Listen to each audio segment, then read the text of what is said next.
بسم اللہ الرحمن الرحیم۔ السلام علیکم ورحمۃ اللہ وبرکاتہ۔ محترم ناظرین، آپ دیکھ رہے ہیں صفا گائیڈ لائنز چینل۔ اس چینل پہ ہم نے قربانی کے مسائل کو بیان کرنے کا سلسلہ شروع کیا ہے، لیکن قربانی کی حقیقت کو سمجھنے کے لیے حضرت ابراہیم علیہ السلام اور حضرت اسماعیل علیہ السلام کے واقعے کو سمجھنا بے حد ضروری ہے۔ گزشتہ ہم نے حضرت ابراہیم علیہ السلام کے اس خواب کو بیان کیا تھا جس میں اللہ تعالیٰ نے ابراہیم علیہ السلام کا امتحان لینے کے لیے انہیں ان کے بیٹے کو ذبح کرنے کا حکم صادر فرمایا تھا، اور آج بتائیں گے کہ ابراہیم علیہ السلام اس حکم کو پورا کرنے کے لیے کس طرح اپنے صاحبزادے سے مشورہ کرتے ہیں اور بیٹا کس طرح فرمانبرداری کا مظاہرہ کرتا ہے۔ چنانچہ ابراہیم علیہ السلام نے فرمایا، فانظر ماذا ترى، سو تم بھی سوچ لو کہ تمہاری کیا رائے ہے۔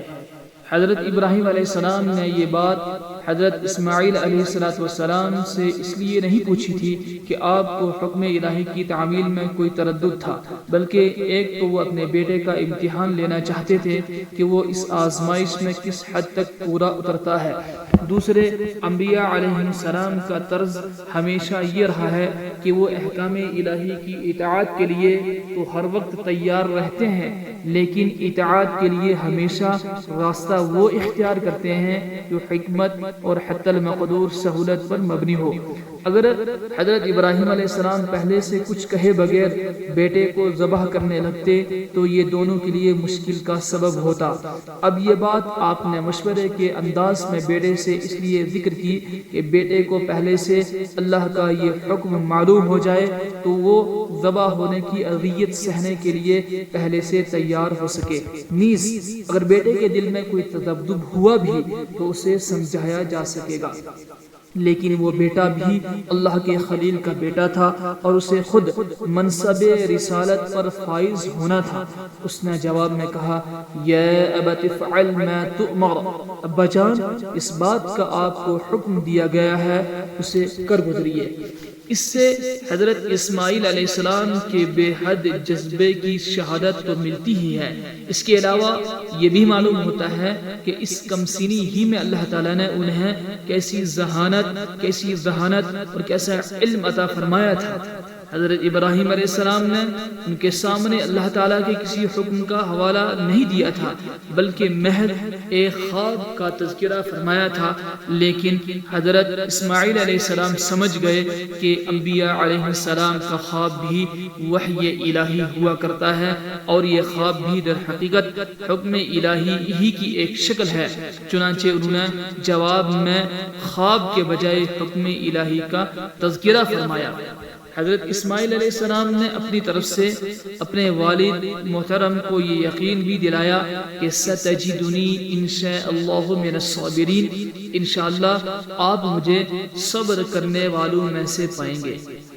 اس جملے میں حضرت اسماعیل علیہ السلام کی غایت ادب اور غایت تواضع کو دیکھیے کہ ایک تو انشاءاللہ کہہ کر معاملہ اللہ رب العزت کے حوالے کر دیا، اور اس وعدے میں دعوے کی جو ظاہری صورت پیدا ہو سکتی تھی اسے ختم فرما دیا۔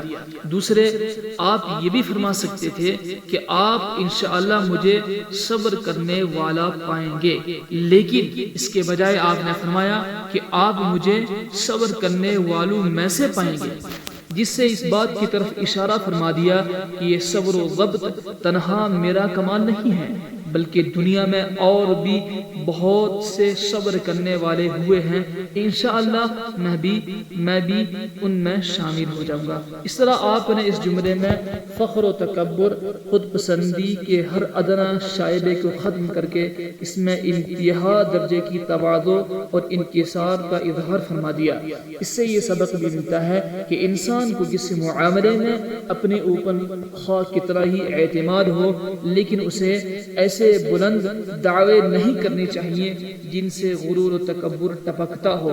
اگر کہیں ایسی کوئی بات کہنے کی ضرورت ہو تو الفاظ میں اس کی رعایت ہونی چاہیے کہ ان میں اپنے بجائے اللہ پر بھروسے کا اظہار ہو، اور جس حد تک ممکن ہو تواضع کے دامن کو نہ چھوڑا جائے۔ تو محترم سامعین، آج کا سبق اتنا، آئندہ ہم انشاءاللہ بتائیں گے کہ حضرت ابراہیم علیہ السلام نے جب یہ بیٹے سے مشورہ کیا تو مشورے کے بعد کس طرح اللہ تعالیٰ کے اس حکم کو کی تعمیل کی، اس کو انشاءاللہ آئندہ بتائیں گے۔ آج بس اتنا۔ السلام علیکم ورحمۃ اللہ وبرکاتہ۔